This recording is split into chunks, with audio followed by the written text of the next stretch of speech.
नमस्कार मित्रों, मैं हूं डॉक्टर हरिनिवास।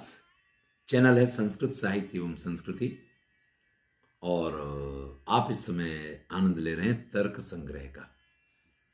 मेरी आदत इसलिए कह रहा हूं कि आप आनंद ले रहे हैं, मुझे तो आनंद आ रहा है।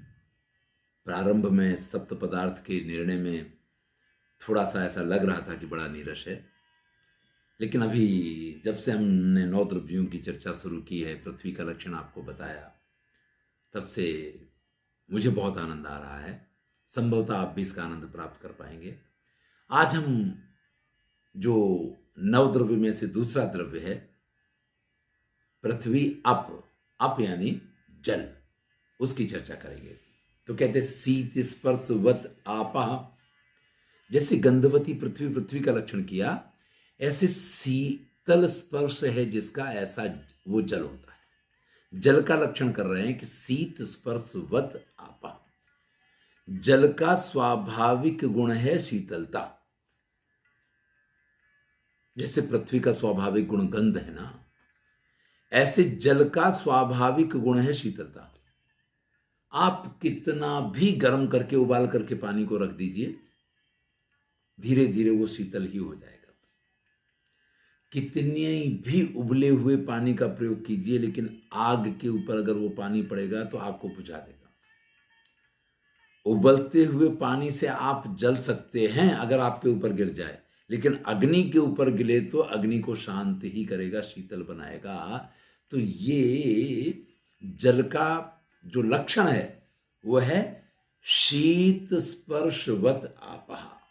जो आपको शीतल स्पर्श प्रदान करता है उसको जल कहा गया है। अब शीतल स्पर्श, आप कहेंगे अगर पानी को गर्म कर दिया तो उसका स्पर्श तो गर्म हो जाएगा, तो पानी नहीं रहेगा। भैया बिल्कुल रहेगा पानी, क्योंकि उसको आप थोड़ी देर के लिए छोड़ दीजिए ना अपने हाल पे। जब तक आप उसको गैस पे रखेंगे, जब तक आप उसको सूर्य की गर्मी में रखेंगे, तभी तक वो गर्म है। उसको जैसे ही अपना रूप दिखाने का मौका मिलेगा, वैसे ही वो ठंडा हो जाएगा। तो शीत स्पर्शवत आपः। अब आप कहेंगे ये शीतल स्पर्श पवन का, पवन तो सिर्फ स्पर्श देने वाली है। जब वो अग्नि यानी किसी गर्म तत्व के साथ स्पर्श करके आएगी तो गर्मी में आपको गर्म गर्म स्पर्श देगी, और उसी टाइम पे अगर फुहारे चल रहे हैं, कूलर चल रहा है, एसी चल रहा है, उसके अंदर जो ठंडक विद्यमान है उसका स्पर्श लेकर के आएगी तो आपको पवन ठंडा लगेगा। तो वायु शीतल या गर्म नहीं होती है। वायु का स्पर्श तो स्पर्श है, लेकिन उसको उष्ण तेज बनाता है और शीत उसको जल बनाता है। तो शीत स्पर्श ये जल का पहला लक्षण है। ताश्च दुविधा, बिल्कुल पृथ्वी के लक्षण की तरीके से है। इसके भी 2 प्रकार होते हैं, नित्यानित्या च, नित्य और अनित्य। नित्या परमाणु रूपा, अनित्या कार्य रूपा। अब आप कहेंगे कि वहां तो आपने बता दिया कि परमाणु क्या है, जल को आप परमाणु कैसे सिद्ध करेंगे? तो जल की भी जो सबसे छोटी इकाई है उसको यहां परमाणु नाम दिया गया। अब वही एकत्रित होते होते होते होते कहते हैं बूंद बूंद से सागर भर जाता है। तो वो बूंद जो होती है जिससे सागर भरता है, वो बूंद जो है ना, ये परमाणु रूपी जो जल होता है उसी से बनती है वो बूंद। चाहे वो 1000 परमाणु मिलकर के एक बूंद बने, और फिर करोड़ों बूंद बन के एक घड़ा भरा जाए, और फिर ऐसी ही कितनी बूंदों से एक समुद्र बन सकता है, ये बिल्कुल संभव है। तो जल की जो सबसे छोटी इकाई है वो नित्य है, वो कभी नष्ट नहीं होती है। प्रलय होगा तो सर्वत्र जल दिखाई देगा, और अगर सूखा भी पड़ जाए, सारी पृथ्वी पे सूखा पड़ जाए, तो भी जल का वो कण तो रहेगा। तो नित्या परमाणु रूपा, अनित्या कार्य रूपा। और अनित्य जल जो है वो तो हमें दिखाई देता है, सर्वत्र दिखाई देता है। सुबह से लेकर शाम तक आप पीते हैं, वो भी जल है, और आपको उस जल को पीने के परिणाम स्वरूप जो निकालना पड़ता है वो भी जल है। सबके स्वरूप अलग अलग है। गटर के नाले में बहता हुआ भी जल है, और शुद्ध गंगा नदी में बहता हुआ भी जल है। पर्वतों की चोटियों से गिरते झरने भी जल हैं, और गटर की लाइन में लीकेज होने के बाद बहता हुआ जल भी जल है। लेकिन ये कैसा है? ये अनित्य है, इसका कोई भी निश्चित निर्धारित स्वरूप नहीं है। हमारे यहाँ सीवर ट्रीटमेंट प्लांट लगा दिए गए, उसके बाद जो गटर का पूरा पानी है वो जाकर के फिर से शुद्ध कर दिया जाता है, फिर से स्वच्छ हो जाता है, फिर से उनको नदियों में छोड़ दिया जाता है, फिर लोग उसको पीने के लिए यूज करने लग जाते हैं। लेकिन अगर उसकी प्रोसेस ना की जाए तो वही पानी आपके लिए हानिकारक होता है। गंगा को प्रदूषण रहित बनाने के लिए गंगा के किनारे बसे हुए या यमुना के किनारे बसे हुए सारे शहर तो खत्म नहीं किए जाएंगे, लेकिन उन शहरों में से जो गंदे नाले जाकर के सीधे गिरते हैं वो सीधे नहीं गिरने चाहिए। उनको ट्रीटमेंट प्लांट में शुद्ध करके उसका कचरा अलग और उसका शुद्ध जल अलग करके उसको नदी में वापस पहुंचा दिया जाए तो पुनः उपयोग में भी आ सकता है और चूंकि वो शुद्ध हो जाता है। लेकिन शुद्धता एक जल का लक्षण नहीं है। जल का लक्षण है शीत स्पर्शवत, यानी जिसका शीतल स्पर्श हो उसी को जल कहा जाएगा। चलिए, यहां पे भी पुनः त्रिविधा, शरीरम इंद्रिय विषय भेदा। शरीर, इंद्रिय और विषय के भेद से पृथ्वी के लक्षण में शरीर के बारे में मैंने ज़्यादा चर्चा नहीं की थी, वही करनी चाहिए थी। चलिए यहाँ पे करते हैं। शरीर कितने प्रकार के होते हैं? तो हमारे यहाँ शरीर के 4 प्रकार कहे गए हैं, आपको पता है। एक होता है जरायुज, एक होता है अंडज, एक होता है स्वेदज, एक होता है उद्भिज। जरायुज क्या है? आपने अपने जन्म को तो नहीं देखा, किसी स्त्री के गर्भ से उत्पन्न होने वाले बालक को भी जो डॉक्टर नर्स वगैरह वो तो देखते हैं, हर व्यक्ति को तो देखने का अवसर या मौका नहीं मिलता है।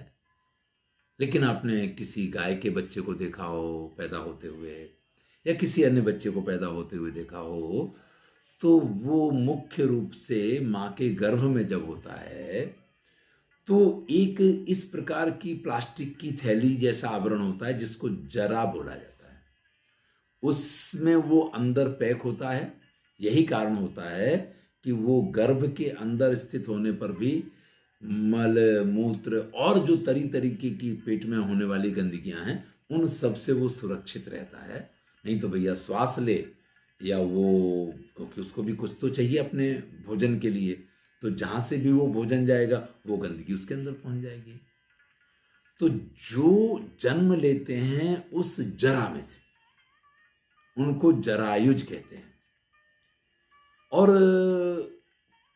जो मां के गर्भ से अंडे के रूप में जन्म लेते हैं और फिर अंडा फोड़ के बाहर आते हैं उनको अंडज कहा जाता है। आप जानते हैं जरायुज में जो स्तनपायी हैं उनका सबका जन्म होता है जरायुज के रूप में, और अंडज के रूप में पक्षियों का जन्म आप जानते हैं। स्वेदज होते हैं, मच्छर हैं, सिर में पड़ने वाली जूं वगैरह हैं। कई बार आपने ये तो सुना होगा कि क्लास में किसके साथ बैठे, किसके सिर में से जुएं चढ़ के आ गए। भैया वास्तविकता वो नहीं होती है। वो भी हो सकता है कि एक आध जुआ कहीं से आ जाए, लेकिन अगर सिर में पसीना होगा तो जुएं अपने आप हो जाएंगे। जिनको बहुत पसीना होता है उनको जुएं भी अधिक होते हैं। गांव में ठंडी में कई बार 4-4, 5-5 दिन तक, 8-8 दिन तक, 10-10 दिन तक लोग नहीं नहाते जब बहुत ठंडी पड़ती। कई बार तो ये स्थिति होती है ठंडे प्रदेशों में कि वो जो कपड़े पहन लेते हैं 8-8 दिन तक पता चला वो कपड़े ही नहीं उतारे गए।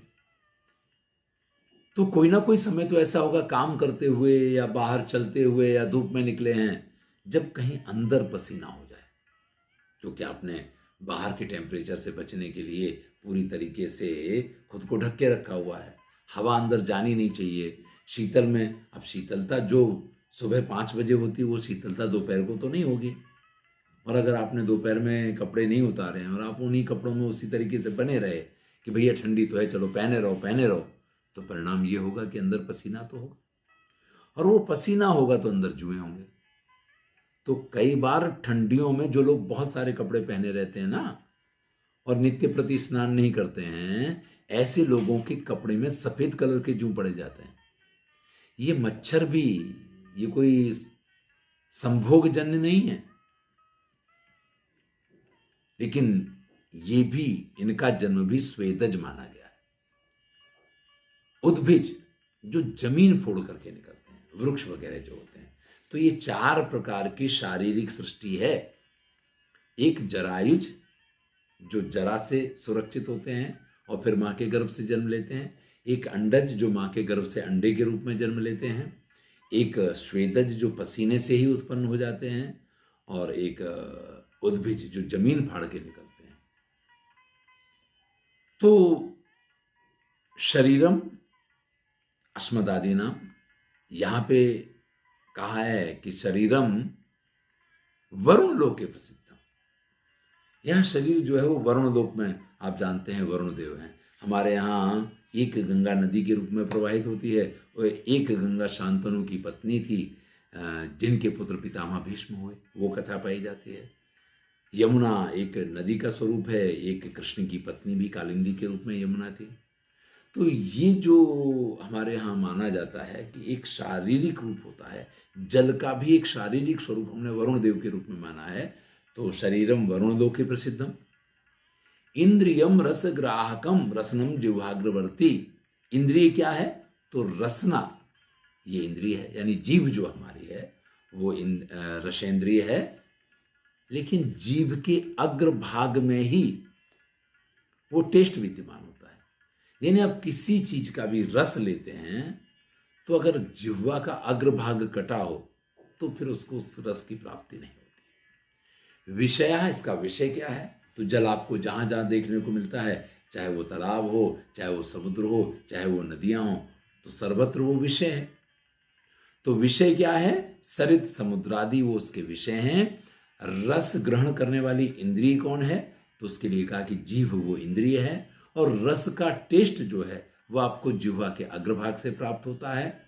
शरीर क्या है? तो वरुण देव का शरीर ही इस जल का शरीर माना गया है, जो वरुण लोक में विद्यमान पाया जाता है। इस प्रकार से 3 प्रकार का ये रसभेद भी हो गया। यानी जल के पहले 2 प्रकार हुए, नित्य अनित्य। नित्य यानी जल की सबसे छोटी इकाई जो परमाणु स्वरूप होती है। और अनित्य क्या है? जिसको हम देखते हैं, जिसका हम व्यवहार करते हैं, जिसको हम पीते हैं या जिससे हम स्नान करते हैं, वो अनित्य जल है। जिस रूप में अभी होता है उस रूप में वो नहीं पाया जाता, उसका स्वरूप बदल जाता है, तो वो अनित्य है। फिर शरीर इंद्रियों विषय के हिसाब से जो 3 भेद किए, तो शरीर वरुण लोक में है। इंद्रिय जो है वो रसनेन्द्रिय है, जीव है, और इसके अग्रभाग में ही उसका टेस्ट विद्यमान होता है। और अंत में आपसे कहा कि जो विषय है वो जहाँ भी आप पानी देखते हैं, चाहे वो सरित हो, चाहे वो समुद्र हो, चाहे वो तालाब हो, और हो सकता है कि आपके घड़े में भरा हुआ या आपके ग्लास में भरा हुआ भी पानी, वो एक विषय है। तो ये था जल का लक्षण। आप इन्हीं चीजों के आधार पे नवद्रव्यों को पहचानेंगे। धन्यवाद। मैं हूं डॉक्टर हरिनिवास। अगले वीडियो में हम चर्चा करेंगे तेज की। मित्रों के साथ शेयर कीजिए। अगर चैनल सब्सक्राइब नहीं किया है तो सब्सक्राइब कीजिए। आप सबका पुनः पुनः धन्यवाद।